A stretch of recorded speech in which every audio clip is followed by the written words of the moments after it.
प्रधानमंत्री नरेंद्र मोदी मन की बात कर रहे हैं देशवासियों से, सीधे लिए चलते हैं आपको।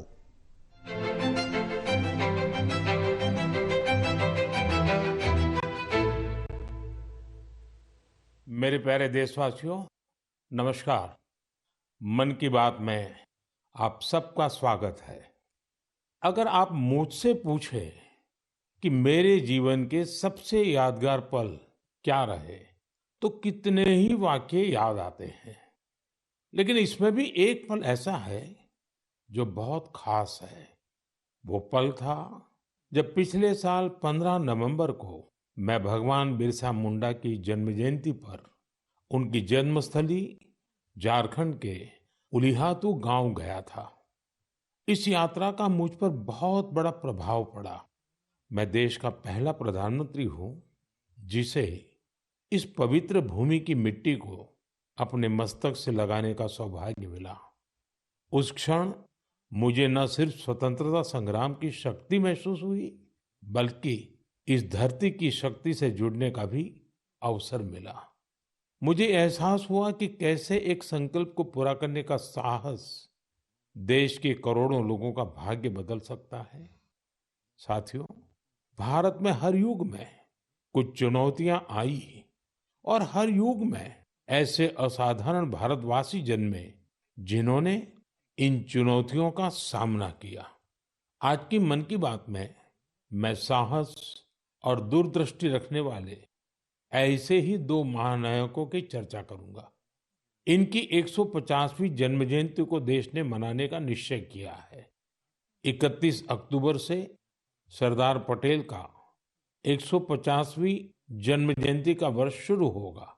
इसके बाद 15 नवंबर से भगवान बिरसा मुंडा का 150वां जन्म जयंती वर्ष शुरू होगा। इन दोनों महापुरुष ने अलग अलग चुनौतियां देखी, लेकिन दोनों का विजन एक था, देश की एकता। साथियों, बीते वर्षों में देश ने ऐसे महान नायक नायिकाओं की जन्म जयंतियों को नई ऊर्जा से मनाकर नई पीढ़ी को नई प्रेरणा दी है। आपको याद होगा, जब हमने महात्मा गांधी जी की 150वीं जन्म जयंती मनाई थी तो कितना कुछ खास हुआ था। न्यूयॉर्क के टाइम्स स्क्वायर से अफ्रीका के छोटे से गांव तक विश्व के लोगों ने भारत के सत्य और अहिंसा के संदेश को समझा, उसे फिर से जाना, उसे जिया। नौजवानों से बुजुर्गों तक, भारतीयों से विदेशियों तक, हर किसी ने गांधी जी के उपदेशों को नए संदर्भ में समझा, नई वैश्विक परिस्थितियों में उन्हें जाना। जब हमने स्वामी विवेकानंद जी की 150वीं जन्म जयंती मनाई तो देश के नौजवानों ने भारत की आध्यात्मिक और सांस्कृतिक शक्ति को नई परिभाषाओं में समझा। इन योजनाओं ने हमें ये एहसास दिलाया कि हमारे महापुरुष अतीत में खो नहीं जाते, बल्कि उनका जीवन हमारे वर्तमान को भविष्य का रास्ता दिखाता है। साथियों, सरकार ने भले इन महान विभूतियों की 150वीं जन्म जयंती को राष्ट्रीय स्तर पर मनाने का निर्णय लिया है, लेकिन आपकी सहभागिता ही इस अभियान में प्राण भरेगी, इसे जीवंत बनाएगी। मैं आप सभी से आग्रह करूंगा कि आप इस अभियान का हिस्सा बने। लौह पुरुष सरदार पटेल से जुड़े अपने विचार और कार्य हैशटैग सरदार 150 के साथ साझा करें और धरती आबा बिरसा मुंडा की प्रेरणाओं को हैशटैग बिरसा मुंडा 150 के साथ दुनिया के सामने लाए। आइए एक साथ मिलकर इस उत्सव को भारत की अनेकता में एकता का उत्सव बनाएं, इसे विरासत से विकास का उत्सव बनाएं। मेरे प्यारे देशवासियों, आपको वो दिन याद जरूर होंगे जब छोटा भीम टीवी पर आना शुरू हुआ था। बच्चे तो इसे कभी भूल नहीं सकते। कितना एक्साइटमेंट था छोटा भीम को लेकर। आपको हैरानी होगी कि आज ढोलकपुर का ढोल सिर्फ भारत में ही नहीं, बल्कि दूसरे देश के बच्चों को भी खूब अट्रैक्ट करता है। इसी तरह हमारे दूसरे एनिमेटेड सीरियल्स कृष्णा, हनुमान, मोटू पतलू के चाहने वाले भी दुनिया भर में हैं। भारत के एनिमेशन कैरेक्टर्स, यहाँ की एनिमेशन मूवीज अपने कंटेंट और क्रिएटिविटी की वजह से दुनिया भर में पसंद की जा रही है। आपने देखा होगा कि स्मार्टफोन से लेकर सिनेमा स्क्रीन तक, गेमिंग कंसोल से लेकर वर्चुअल रियलिटी तक, एनिमेशन हर जगह मौजूद है। एनिमेशन की दुनिया में भारत नई क्रांति करने की राह पर है। भारत के गेमिंग स्पेस का भी तेजी से विस्तार हो रहा है। इंडियन गेम्स भी इन दिनों दुनिया भर में पॉपुलर हो रहे हैं। कुछ महीने पहले मैंने भारत के लीडिंग गेमर्स के साथ मुलाकात की थी। तब मुझे इंडियन गेम्स की अमेजिंग क्रिएटिविटी और क्वालिटी को जानने समझने का मौका मिला था। वाकई देश में क्रिएटिव एनर्जी की एक लहर चल रही है। एनिमेशन की दुनिया में मेड इन इंडिया और मेड बाय इंडियंस छाया हुआ है।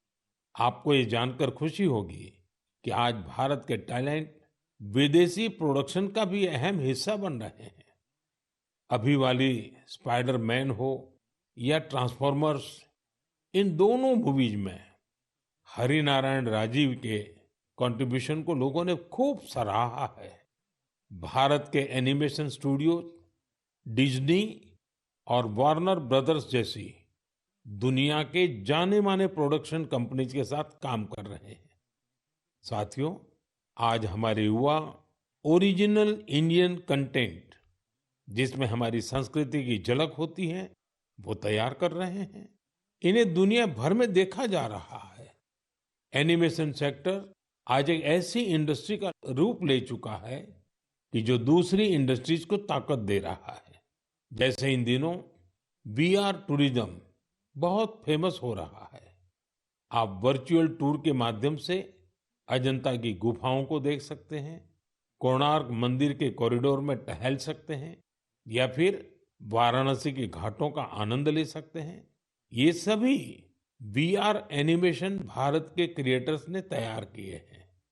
वीआर के माध्यम से इन जगहों को देखने के बाद कई लोग वास्तविकता में इन पर्यटन स्थलों का दौरा करना चाहते हैं। यानी टूरिस्ट डेस्टिनेशन का वर्चुअल टूर लोगों के मन में जिज्ञासा पैदा करने का माध्यम बन गया है।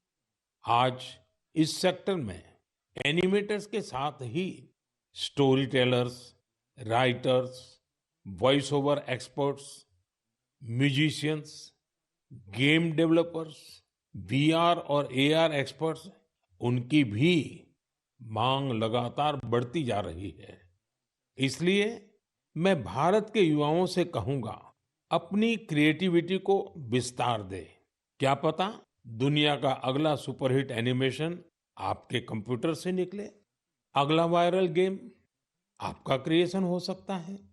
एजुकेशनल एनिमेशंस में आपका इनोवेशन बड़ी सफलता हासिल कर सकता है। इसी 28 अक्टूबर को यानी कल वर्ल्ड एनिमेशन डे भी मनाया जाएगा। आइए हम भारत को ग्लोबल एनिमेशन पावर हाउस बनाने का संकल्प लें। मेरे प्यारे देशवासियों, स्वामी विवेकानंद ने एक बार सफलता का मंत्र दिया था। उनका मंत्र था, कोई एक आइडिया लीजिए, उस एक आइडिया को अपनी जिंदगी बनाइए, उसे सोचिए, उसका सपना देखिए, उसे जीना शुरू करिए। आज आत्मनिर्भर भारत अभियान भी सफलता के इसी मंत्र पर चल रहा है। ये अभियान हमारी सामूहिक चेतना का हिस्सा बन गया है, लगातार पग पग पर हमारी प्रेरणा बन गया है। आत्मनिर्भरता हमारी पॉलिसी ही नहीं, हमारा पैशन बन गया है। बहुत साल नहीं हुए, सिर्फ 10 साल पहले की बात है। तब अगर कोई कहता था कि किसी कॉम्प्लेक्स टेक्नोलॉजी को भारत में विकसित करना है, तो कई लोगों को विश्वास नहीं होता था, तो कई उपहास उड़ाते थे। लेकिन आज वही लोग देश की सफलता को देखकर अचंभे में रहते हैं।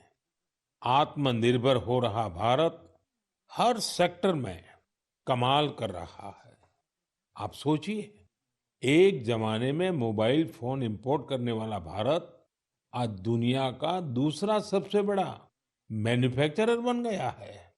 कभी दुनिया में सबसे ज्यादा डिफेंस इक्विपमेंट खरीदने वाला भारत आज 85 देशों को एक्सपोर्ट भी कर रहा है। स्पेस टेक्नोलॉजी में भारत आज चंद्रमा के साउथ पोल पर पहुंचने वाला पहला देश बना है। और एक बात तो मुझे सबसे ज्यादा अच्छी लगती है, वो ये है कि आत्मनिर्भरता का ये अभियान अब सिर्फ सरकारी अभियान नहीं है। अब आत्मनिर्भर भारत अभियान एक जन अभियान बन रहा है। हर क्षेत्र में उपलब्धियां हासिल कर रहे हैं। जैसे इसी महीने लद्दाख के हानले में हमने एशिया की सबसे बड़ी इमेजिंग टेलीस्कोप मैस का भी उद्घाटन किया है। ये 4,300 मीटर की ऊंचाई पर स्थित है। जानते हैं इसकी भी खास बात क्या है? ये मेड इन इंडिया है। सोचिए, जिस स्थान पर -30 डिग्री की ठंड पड़ती हो, जहां ऑक्सीजन तक का अभाव हो, वहां हमारे वैज्ञानिकों और लोकल इंडस्ट्री ने वो कर दिखाया है जो एशिया के किसी देश ने नहीं किया। हानले का टेलीस्कोप भले ही दूर की दुनिया देख रहा हो, लेकिन ये हमें एक चीज और भी दिखा रहा है, और ये चीज है आत्मनिर्भर भारत का सामर्थ्य। साथियों, मैं चाहता हूं आप भी एक काम जरूर करें। आत्मनिर्भर होते भारत के ज्यादा से ज्यादा उदाहरण, ऐसे प्रयासों को शेयर करिए। आपने अपने पड़ोस में कौन सा नया इनोवेशन देखा? किस लोकल स्टार्टअप ने आपको सबसे ज्यादा इम्प्रेस किया? हैशटैग आत्मनिर्भर इनोवेशन के साथ सोशल मीडिया पर ये जानकारियां लिखिए और आत्मनिर्भर भारत का उत्सव मनाइए। त्योहारों के इस मौसम में तो हम सब आत्मनिर्भर भारत के इस अभियान को और मजबूत करते हैं। हम वोकल फॉर लोकल के मंत्र के साथ अपनी खरीदारी करते हैं। ये नया भारत है जहां इम्पॉसिबल सिर्फ एक चैलेंज है, जहां मेक इन इंडिया अब मेक फॉर द वर्ल्ड बन गया है, जहां हर नागरिक इनोवेटर है, जहां हर चैलेंज एक अपॉर्चुनिटी है। हमें न सिर्फ भारत को आत्मनिर्भर बनाना है, बल्कि अपने देश को इनोवेशन के ग्लोबल पावर हाउस के रूप में मजबूत भी करना है। मेरे प्यारे देशवासियों, मैं आपको एक ऑडियो सुनाता हूं। हेलो। सर नमस्ते सर। नमस्ते। सर बोलिए सर। देखिए, ये जो आपने एफआईआर नंबर मुझे सेंड किया है, इस नंबर के खिलाफ 17 कंप्लेंट्स हमारे पास। आप ये नंबर यूज कर रहे हैं? मैंने नहीं यूज करता हूँ सर। अभी कहाँ से बात कर रहे हो? सर कर्नाटका सर, वो घर में हूँ सर। ओके, इसके लिए आप अपनी स्टेट में रिकॉर्ड करवाइए ताकि ये नंबर ब्लॉक कर दिया जाए, फ्यूचर में आपको कोई प्रॉब्लम ना हो। Okay, yes sir. अभी मैं आपको कनेक्ट कर रहा हूँ, ये आपका इन्वेस्टिगेशन ऑफिसर है। आप अपनी स्टेट में रिकॉर्ड करवाइए ताकि ये नंबर ब्लॉक कर दिया जाए। Okay, yes sir, yes sir, yes sir. अब बताइएगा मैं किसके साथ बात कर रहा हूँ।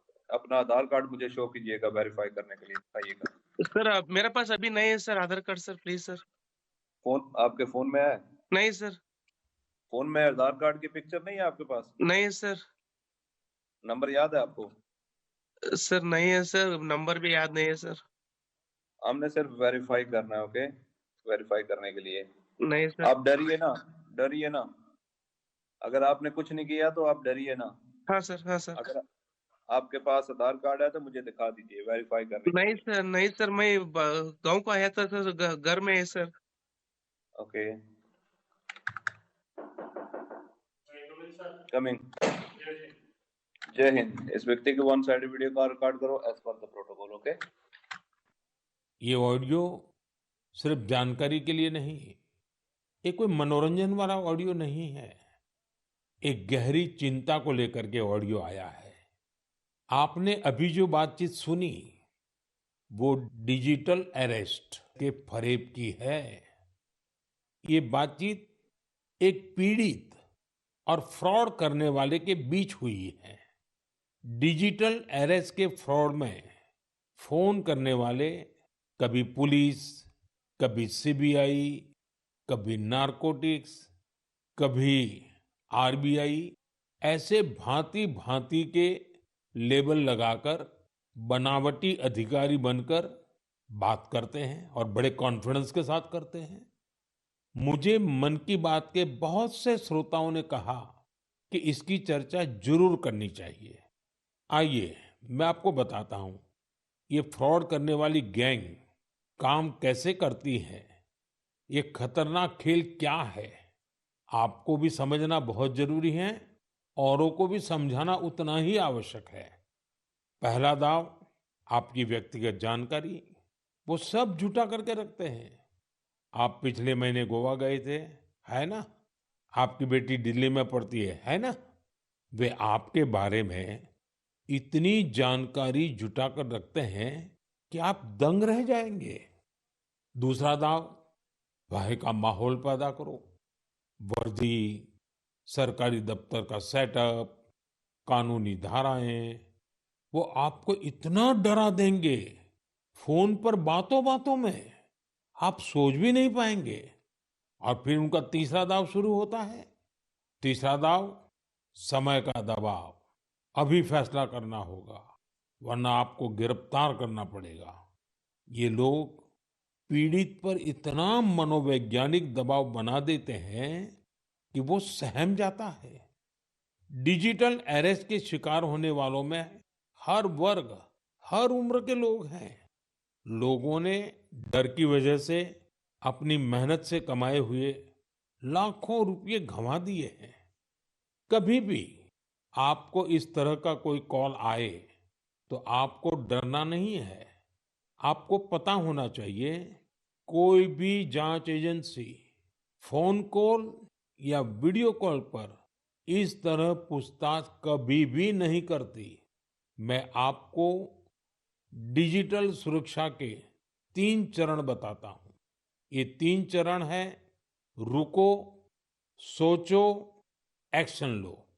कॉल आते ही रुको, घबराए नहीं, शांत रहे, जल्दबाजी में कोई कदम न उठाएं, किसी को अपनी व्यक्तिगत जानकारी न दें।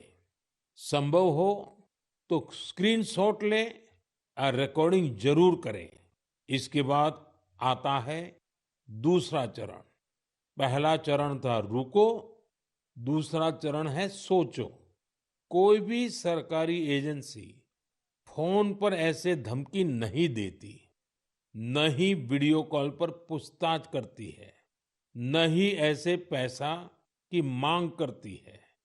अगर डर लगे तो समझिए कुछ गड़बड़ है।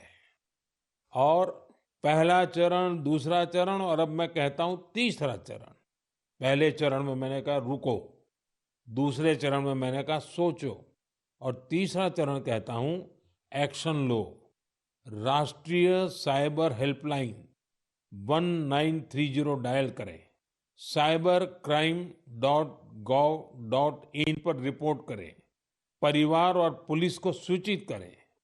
सबूत सुरक्षित रखें। रुको, बाद में सोचो और फिर एक्शन लो। ये 3 चरण आपकी डिजिटल सुरक्षा का रक्षक बनेंगे। साथियों, मैं फिर कहूंगा, डिजिटल अरेस्ट जैसी कोई व्यवस्था कानून में नहीं है। ये सिर्फ फ्रॉड है, फरेब है, झूठ है, बदमाशों का गिरोह है। और जो लोग ऐसा कर रहे हैं वो समाज के दुश्मन है। डिजिटल अरेस्ट के नाम पर जो फरेब चल रहा है, उससे निपटने के लिए तमाम जांच एजेंसियां राज्य सरकारों के साथ मिलकर काम कर रही है। इन एजेंसियों में तालमेल बनाने के लिए नेशनल साइबर कोऑर्डिनेशन सेंटर की स्थापना की गई है। एजेंसियों की तरफ से ऐसे फ्रॉड करने वाली हजारों वीडियो कॉलिंग आईडी को ब्लॉक किया गया है। लाखों सिम कार्ड, मोबाइल फोन और बैंक अकाउंट्स को भी ब्लॉक किया गया है। एजेंसियां अपना काम कर रही है, लेकिन डिजिटल अरेस्ट के नाम पर हो रहे स्कैम से बचने के लिए बहुत जरूरी है हर किसी की जागरूकता, हर नागरिक की जागरूकता। जो लोग भी इस तरह के साइबर फ्रॉड का शिकार होते हैं, उन्हें ज्यादा से ज्यादा लोगों को इसके बारे में बताना चाहिए। आप जागरूकता के लिए हैशटैग सेफ डिजिटल इंडिया का प्रयोग कर सकते हैं। मैं स्कूलों और कॉलेजों को भी कहूंगा कि साइबर स्कैम के खिलाफ मुहिम में छात्रों को भी जोड़े। समाज में सबके प्रयासों से ही हम इस चुनौती का मुकाबला कर सकते हैं। मेरे प्यारे देशवासियों, हमारे बहुत सारे स्कूली बच्चे कैलीग्राफी यानी सुलेख में काफी दिलचस्पी रखते हैं। इसके जरिए हमारी लिखावट साफ, सुंदर और आकर्षक बनी रहती है। आज जम्मू कश्मीर में इसका उपयोग लोकल कल्चर को लोकप्रिय बनाने के लिए किया जा रहा है। यहाँ के अनंतनाग की फिरदौसा बशीर जी, उनको कैलीग्राफी में महारत हासिल है। इसके जरिए वे स्थानीय संस्कृति के कई पहलुओं को सामने ला रही हैं। फिरदौसा जी की कैलीग्राफी ने स्थानीय लोगों, विशेषकर युवाओं को अपनी ओर आकर्षित किया है। ऐसा ही एक प्रयास उधमपुर के गोरीनाथ जी भी कर रहे हैं। एक सदी से भी अधिक पुरानी सारंगी के जरिए वे डोगरा संस्कृति और विरासत के विभिन्न रूपों को सहेजने में जुटे हैं। सारंगी की धुनों के साथ वे अपनी संस्कृति से जुड़ी प्राचीन कहानियां और ऐतिहासिक घटनाओं को दिलचस्प तरीके से बताते हैं। देश के अलग-अलग हिस्सों में भी आपको ऐसे कई असाधारण लोग मिल जाएंगे जो सांस्कृतिक विरासत के संरक्षण के लिए आगे आए हैं।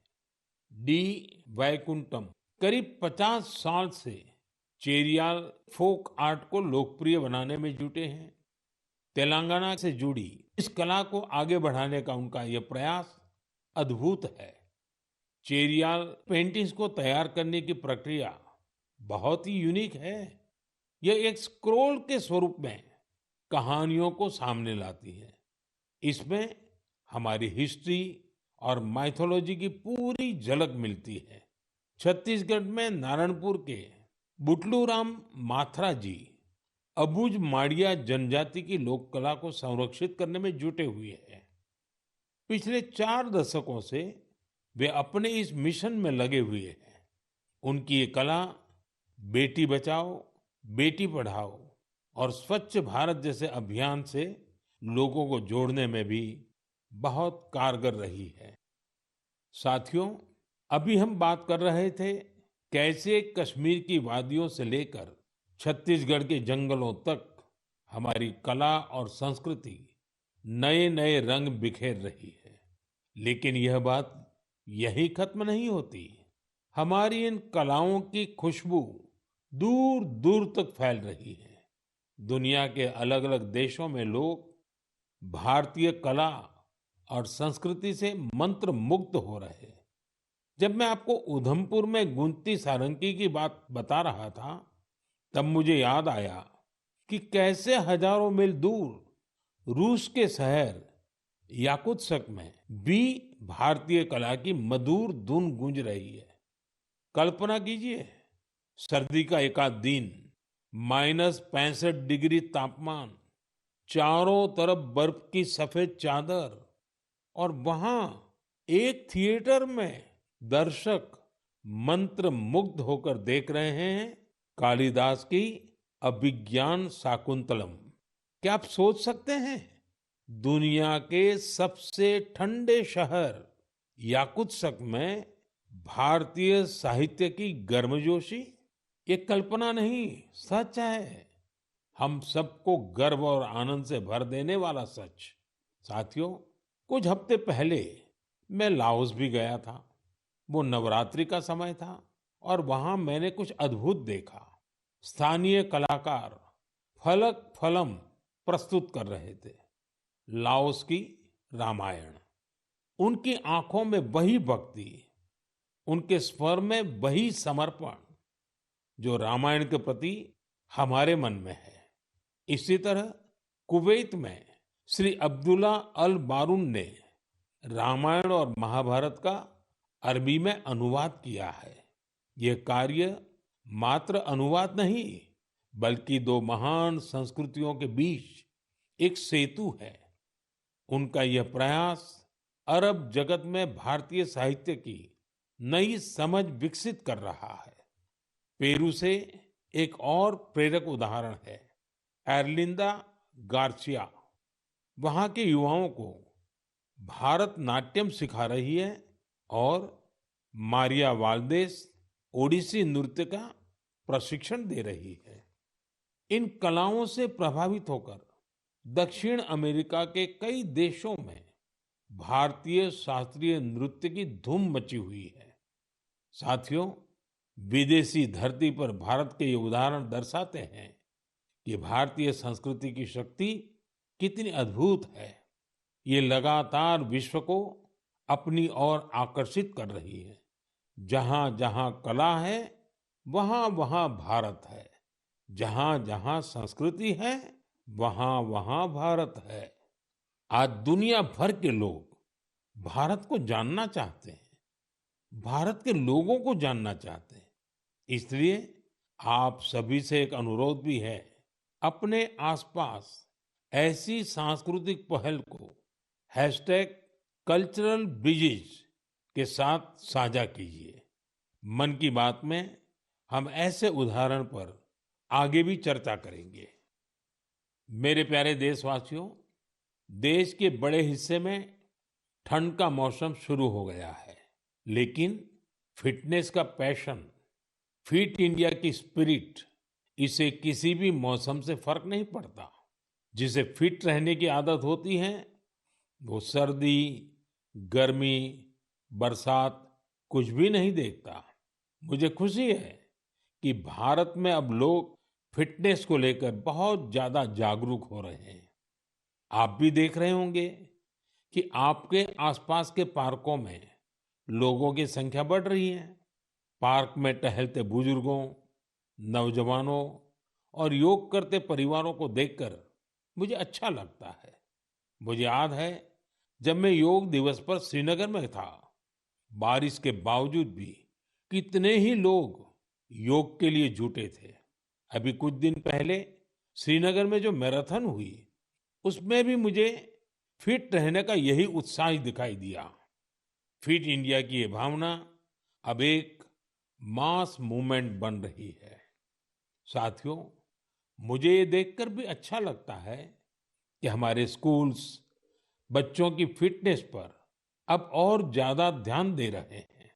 फिट इंडिया स्कूल अवर्स भी एक अनोखी पहल है। स्कूल्स अपने फर्स्ट पीरियड का इस्तेमाल अलग अलग फिटनेस एक्टिविटीज के लिए कर रहे हैं। कितने ही स्कूलों में किसी दिन बच्चों को योग करवाया जाता है, कभी किसी दिन एरोबिक्स के सेशन होते हैं, तो एक दिन स्पोर्ट्स स्किल पर काम किया जाता है। किसी दिन खो खो और कबड्डी जैसे पारंपरिक खेल खिलाए जा रहे हैं और इसका असर भी बहुत शानदार है। अटेंडेंस अच्छी हो रही है, बच्चों का कंसंट्रेशन बढ़ रहा है और बच्चों को मजा भी आ रहा है। साथियों, मैं वेलनेस की ये ऊर्जा हर जगह देख रहा हूँ। मन की बात के भी बहुत से श्रोताओं ने मुझे अपने अनुभव भेजे हैं। कुछ लोग तो बहुत ही रोचक प्रयोग कर रहे हैं। जैसे एक उदाहरण है फैमिली फिटनेस आवर का, यानी एक परिवार हर वीकेंड 1 घंटा फैमिली फिटनेस एक्टिविटी के लिए दे रहा है। एक और उदाहरण इंडिजीनियस गेम्स रिवाइवल का है, यानी कुछ परिवार अपने बच्चों को ट्रेडिशनल गेम सिखा रहे हैं, खिला रहे हैं। आप भी अपनी फिटनेस रूटीन के एक्सपीरियंस फिट इंडिया के नाम सोशल मीडिया पर जरूर शेयर कीजिए। मैं देश के लोगों को एक जरूरी जानकारी भी देना चाहता हूं। इस बार 31 अक्टूबर को सरदार पटेल जी की जयंती के दिन ही दीपावली का पर्व भी है। हम हर साल 31 अक्टूबर को राष्ट्रीय एकता दिवस पर रन फॉर यूनिटी का आयोजन करते हैं। दीपावली की वजह से इस बार 29 अक्टूबर यानी मंगलवार को रन फॉर यूनिटी का आयोजन किया जाएगा। मेरा आग्रह है, ज्यादा से ज्यादा संख्या में इसमें हिस्सा लीजिए। देश की एकता के मंत्र के साथ ही फिटनेस के मंत्र को भी हर तरफ फैलाइए। मेरे प्यारे देशवासियों, मन की बात में इस बार इतना ही। आप अपने फीडबैक जरूर भेजते रहें। ये त्योहारों का समय है। मन की बात के श्रोताओं को धनतेरस, दिवाली, छठ पूजा, गुरु नानक जयंती और सभी पर्वों की बहुत बहुत शुभकामनाएं। आप सभी पूरे उत्साह के साथ त्योहार मनाएं। वोकल फॉर लोकल का मंत्र याद रखें। कोशिश करें कि त्योहारों के दौरान आपके घर में स्थानीय दुकानदारों से खरीदा गया सामान जरूर आए। एक बार फिर आप सभी को आने वाले पर्वों की बहुत बहुत बधाई। धन्यवाद।